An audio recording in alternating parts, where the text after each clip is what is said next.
አድማጮች ባለፈው ጥናታችን ከኦሪት ዘሌዋውያን ምዕራፍ 1 ቁጥር 1 የተለወሰ ነገር ግን ያልተጋገረ ቁርባን ስለሚለው ርዕስ አንስተን ስንነጋገር እንደነበር ይታወሳል። በዛሬው ምሽት የዚያኑ ቀጣይ ክፍል ከኦሪት ዘሌዋውያን ምዕራፍ 1 ቁጥር 2 ጀምሮ ጌታ በረዳን መጠን አብረን እንማራለን።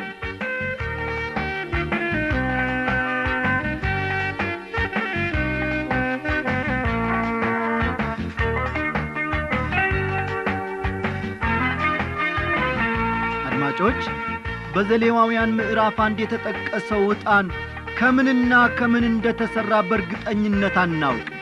ሽታ ካለው ተክል ወይም ዛፍ በሚገባ የተቀመመ ሽቶ አይነት ነገር ነው። ነገር ግን በዘጸአት 30 ቁጥር 34 ከተጠቀሰው ከጣፋጭ ሽቶ ይለያል። የዚህ የተለየ ዛፍ ወይም ተክል ቅጠል ሽታ ያለውን ዕጣን እንዲሰጥ ይወቀጣል፣ ይፈተጋል፣ ከዚያም ይቀመማል። ይህ በስደት በመገፋትና በመከራ እሳት በማለፍ የተገለጠውን መልካምም ሽታ ያለውን የጌታ ኢየሱስን ሕይወት ያመለክታል። አስተውሉ።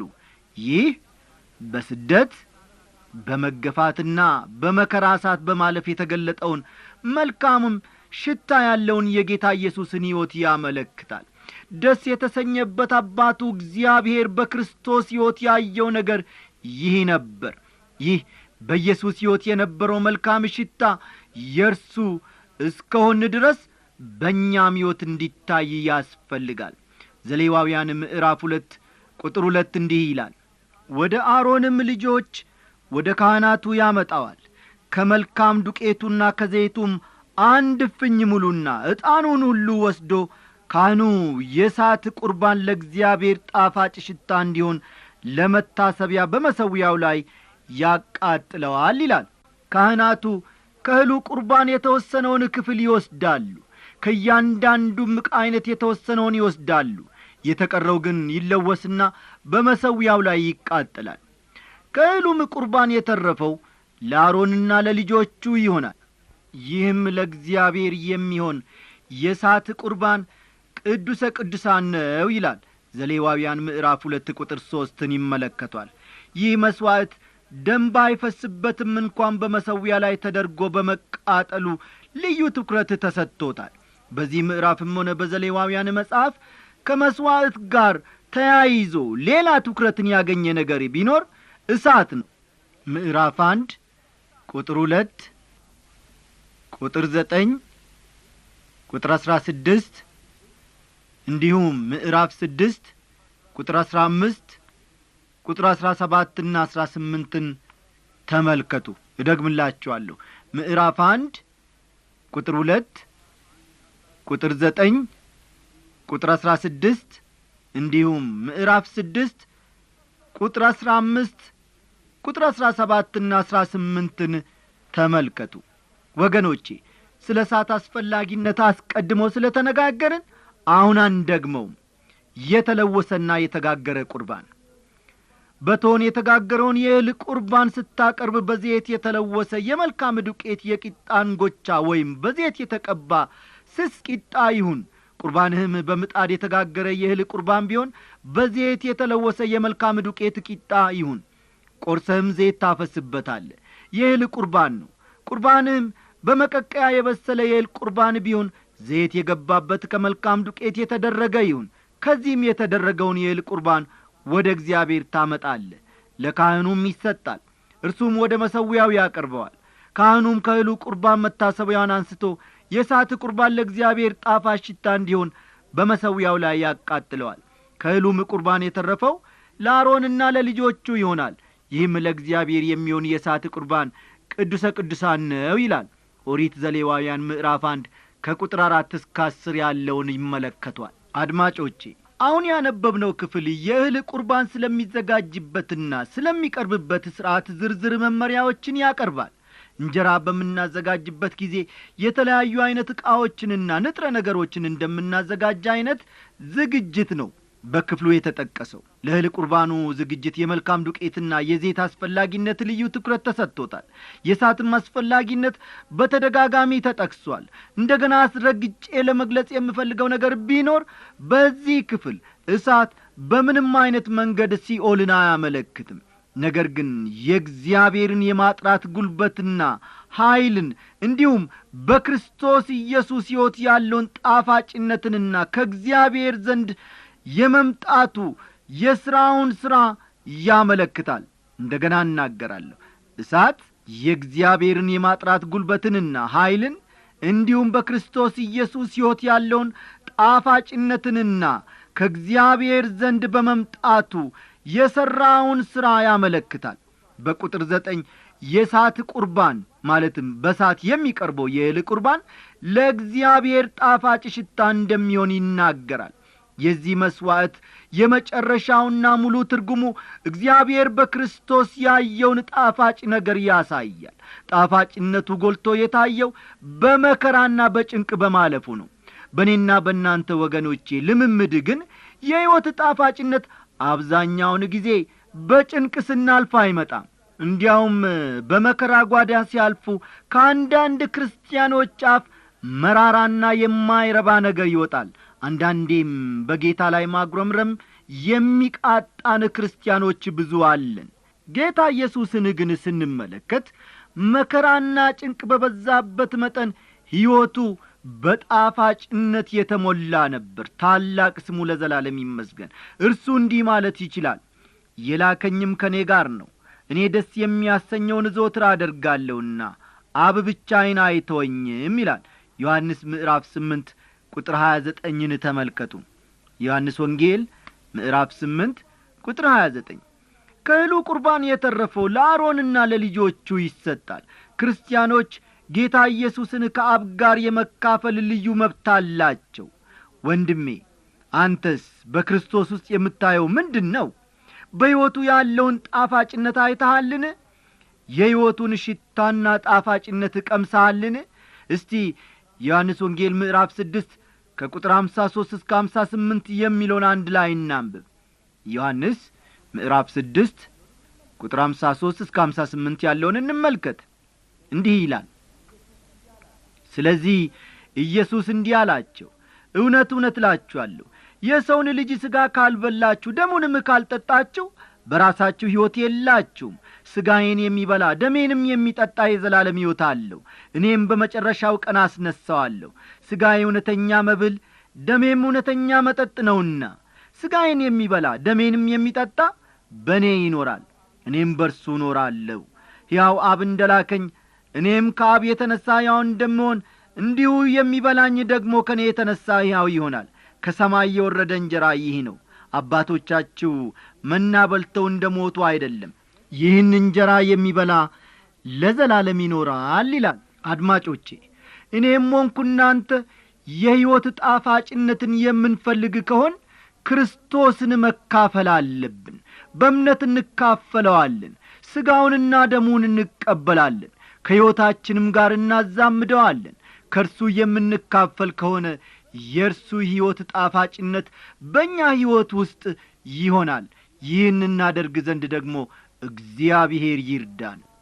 በመቀጠል ደግሞ ዘሌዋውያን ምዕራፍ 2 ቁጥር 11ን እንመለከታለን። እንዲህ ይላል፣ እርሾ ያለበት ነገር ማርም ለእግዚአብሔር የእሳት ቁርባን ይሆን ዘንድ አታቀርቡምና ለእግዚአብሔር የምታቀርቡት የእህል ቁርባን ሁሉ እርሾ አይሁንበት ይላል። በእህል ቁርባን ላይ መጨመር ላለባቸው ነገሮች ትኩረት እንደተሰጠ ሁሉ መጨመር ለሌለባቸውም ነገሮች በዚህ ስፍራ ትኩረት ተሰጥቷል። መጨመር የሌለባቸውም ነገሮች ማርና እርሾ ናቸው። እርሾ ወገኖቼ በክፋት ምሳሌነቱ በመጽሐፍ ቅዱስ ውስጥ በተደጋጋሚ ተጠቅሷል። ጌታ ኢየሱስም ከፈሪሳውያን እርሾ እንዲጠበቁ ደቀ መዛሙርቱን አስጠንቅቋቸዋል። ከፈሪሳውያን እርሾ እንዲጠበቁ ማለቱ ከፈሪሳውያን ትምህርት እንዲጠበቁ ማለቱ ነው። ክፉ ትምህርት እርሾ ነው፣ ምክንያቱም እርሾ የክፋት ምልክት ነውና። ስለዚህ እርሾ በእህል ቁርባን መግባት የለበትም። ይህም በክርስቶስ ሕይወት ክፋት ወይም ኀጢአት እንደሌለበት ያሳያል። ወገኖቼ ማር ደግሞ ተፈጥሯዊ ጣፋጭነትን ስለሚወክል በእህል ቁርባን ውስጥ መግባት የለበትም። እርሾ እንደሚኮመጥጥ ማርም የመኮምጠጥ ባህሪ አለው። አንዳንድ ክርስቲያኖች በመድረክ ላይ በጣም ቅዱሳን ይመስላሉ ወገኖቼ። በየእሁዱና የክርስቲያን በዓላት ጊዜ ጥሩ የሆነ ፈገግታ አላቸው። እርስ በርስ ወንድሜ፣ እህቴ፣ ወዳጄ ይባባላሉ። ሰላምታቸውም ሰውን በጣም ይስባል። ታዲያ ምን ያደርጋል? ጥቂት ቆየት ብሎ ይሄው ሕዝብ በጣም ክፉ በሆነ ሐሜትና ተንኰል ሲሳተፍ ይታያል። ይህ አይነቱ ድርጊት ልብን በጣም ይሰብራል።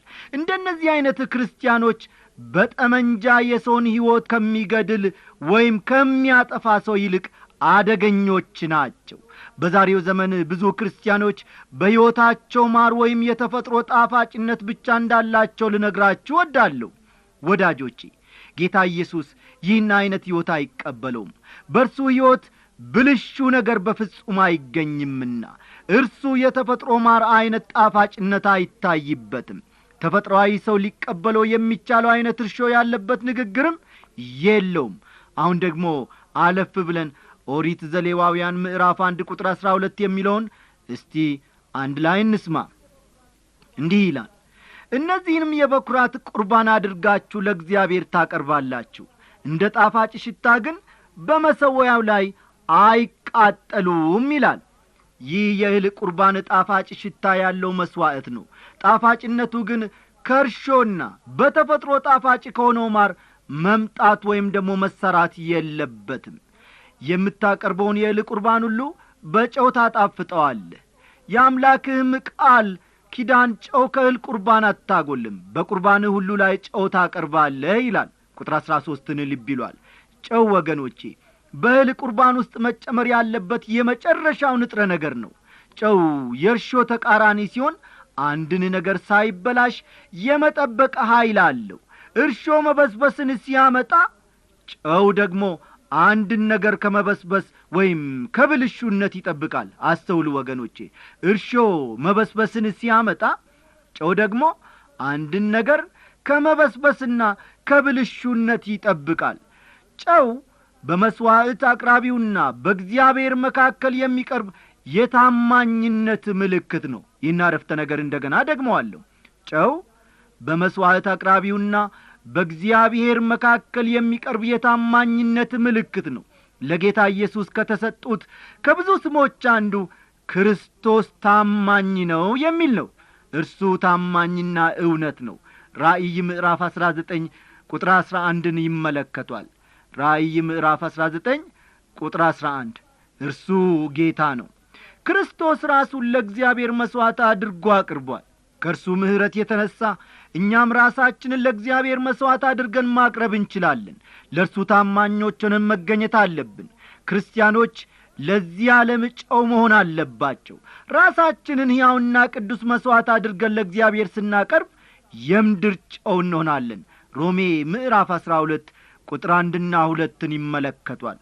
ሮሜ ምዕራፍ 12 ቁጥር 1ና 2 ዘይት የፈሰሰበትና ዕጣን የተጨመረበት የእህል በኩራት። ከበኩራትም የእህል ቁርባን ለእግዚአብሔር ብታቀርብ፣ ስለዚህ ቁርባን በሳት የተጠበሰና የተፈተገ የእህል እሸት ታቀርባለህ። ዘይትም ታፈስበታለህ፣ ዕጣንም ትጨምርበታለህ። የእህል ቁርባን ነው። ካህኑም ከተፈተገው እህል ከዘይቱም ወስዶ ከዕጣኑ ሁሉ ጋር መታሰቢያውን ያቃጥላል። ይህ ለእግዚአብሔር የሳት ቁርባን ነው ይላል። ዘሌዋውያን ምዕራፍ 2 ከቁጥር 14 እስከ 16 ያለውን ልብ ይሏል። በዘሌዋውያን ምዕራፍ 23 ከቁጥር 9 እስከ 14 መሠረት የበኩራት በዓል ከእህል ቁርባንና ከጴንጠቆስጤ በዓል ጋር ከፍተኛ ግንኙነት አለው። የእህል ቁርባን ሕግ ወገኖቼ፣ የእህል ቁርባን ሕግ በዘሌዋውያን ምዕራፍ 6 ከቁጥር 14 እስከ 23 በሰፊው ተዘርዝሮ ይገኛል። መሥዋዕቱም ጧትና ማታ ከሚቀርበው ከሚቃጠል መሥዋዕት ጋር አብሮ ይሰራል። ዘጸአት ምዕራፍ 29 ከቁጥር 39 እስከ 40 ያለውን ልብ ይሏል። ዘጸአት ምዕራፍ 29 ከቁጥር 39 እስከ 40 ያለውን ተመልከቱ። የእህል ቁርባን ክርስቶስን በቅድስናው ያሳያል።